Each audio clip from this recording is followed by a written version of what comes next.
Hey there students, welcome back to our mini lectures that aren't really flipped lectures. Because again, normally it's trying to bring questions like homework into the classroom and lecturing like the classroom into your homework, but you guys don't have homework here. So instead we're using some of the phone watching and music listening time in class, which by the way you shouldn't have, but you keep taking it. So the time that you would be wasting listening to all of your catchy rap beats, yeah, that's how I'm going to phrase that. But the time that we would be spending doing that, you're going to be in the computer lab watching these videos and hopefully letting some extra information sink in. And what you're going to have at the end then is come back into the classroom and you'll be able to talk with me, the science teacher, Mr. Ken, and find out exactly any questions you have, help you clear up any details, so that when we take tests, the quarterfinal coming up or anything, you do better than we did on this last test, which was an ouchie test for all of us, okay? So, DNA replication. We just talked about mitosis. Hopefully you watched mitosis video. If not, it's great. I recommend it. There's a really good teacher in it.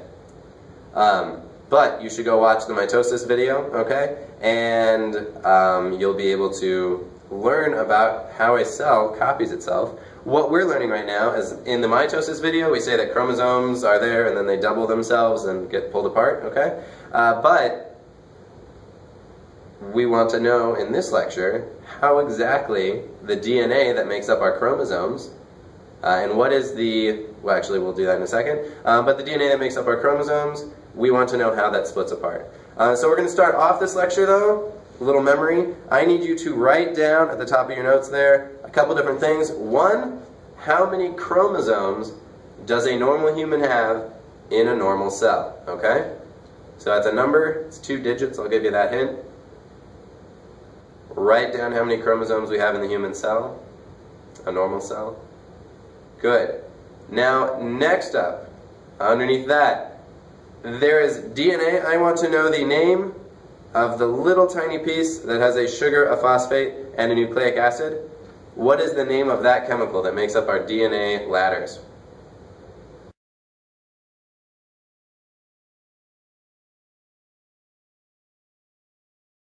Good. And finally, the third one that I want to see up at the top of these notes, I want to see the word that is, when we take DNA and we wrap it up, that first layer of wrapping. So we've got a stretched out DNA. What is this first layer that's like the phone cord, where it's just wrapped up once, okay? What do we call that? And I'll give you a hint. When we wrap this all up over and over and over and over and over, that is called a chromosome. And it sounds similar. So what is it called when we have the DNA wrapped up that first time? That's kind of how it hangs out in the cell, is in this state, okay? So those are the 3 questions, all right? All right, now that I've said okay and all right, inordinate, which means an unnecessary amount of times, let's see if we can talk about DNA replication. Good. Now I want you to draw over on the left side of your paper. I want you to draw a chunk of DNA. Go for it.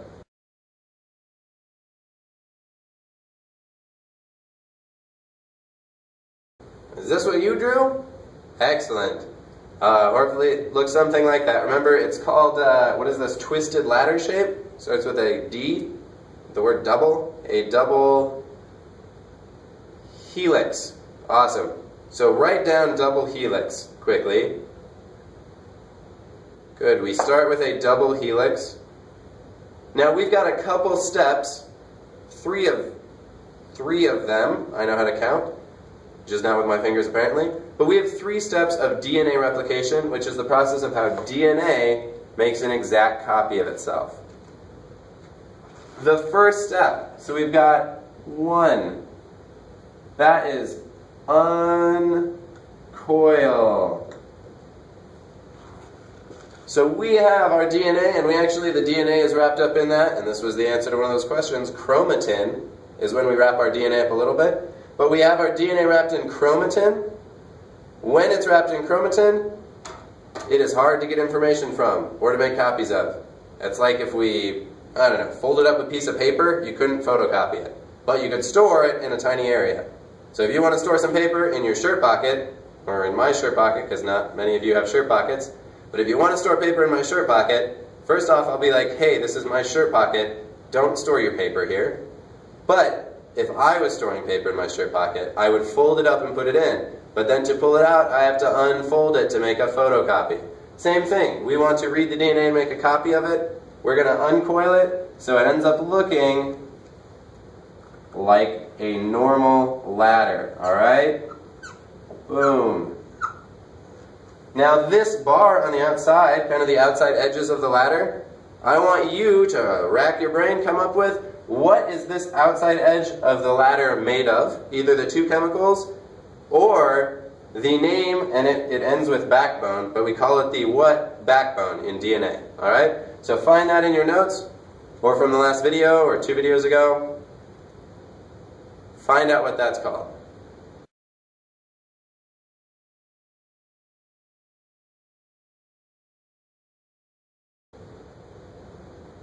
And we're going. Okay, so you've got the ladder. This backbone here, you should have just found out what two chemicals, or the name of the backbone. And in the middle here, we would have all our base pairs. Right underneath the two chemicals in backbone, in the backbone of, or the outside edge of the ladder, the backbone, I want you to write down the 4 letters, I got 4 that time, the 4 letters that make up these base pairs in the middle, okay? So if you remember, each side is one of those little shapes that comes in, they meet in the middle and touch. What are the 4 letters from DNA? If DNA seems real whack, what has got your back? You better not write that the letters are W-H-A-T, even though that's half correct. Don't write the word what. Alright, so that's step 1. We uncoil our twisted DNA chromatin, stretch it out into a flat ladder.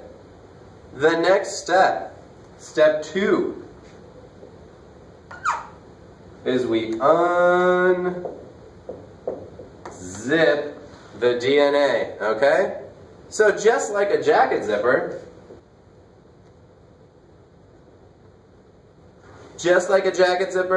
we pull down on a little pull tab. I guess we should do that over here. Pull down on a little pull tab, and you end up with the DNA split apart, just like a jacket that then opens up. The little pull tab in the middle of our DNA here, the thing that we can grab and pull down and unzip all of our DNA, is called helicase. Alright, H-E-L-I-C-A-S-E. Helicase is this little zipper in the middle. And again, if you had caught my class, you heard the nerd pickup line that nerds use to not pick up girls.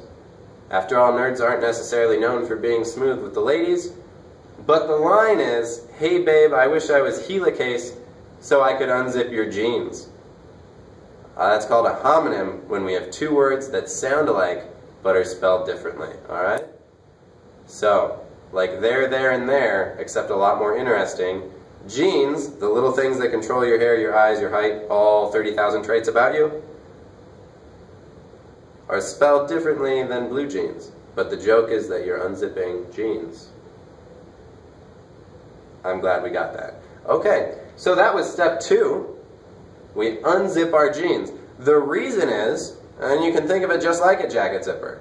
If you wanted to make a copy or see, kind of like measure how big the zipper was or see what the zipper was made out of, it's more difficult to see that when it's all zipped up and you can't see a single piece of it. But if you unzip it, now we can see each one of these little chemicals, okay? Now, we're going to look at this. I'm going to just erase the title. We've got unzipped DNA now, alright? And at each one of these, we've got some letters like A, T, G, C, okay? So we have all of our letters. Now the DNA that was already made, obviously the other side is going to be, why don't you fill it in? So I'll give you a couple seconds.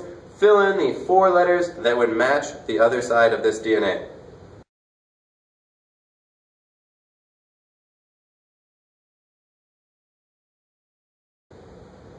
Which should also mean you should have this picture in your notes. in case you guys weren't doing that. So I'll step to the side a little bit. DNA/chromatin, uncoil, unzip. Alright. The letters you filled in, and again, pause me if you need to. Don't try it in lecture, but the video you can. The opposite side, a T would have matched with an A, and an A would have matched with the T, a C would have matched with the G, and down here a G would have matched, okay? So as this DNA opens up and becomes something you can copy, we have more and more of the DNA exposed. Give me a second, we're going to erase some of this, and we'll go off with a new picture.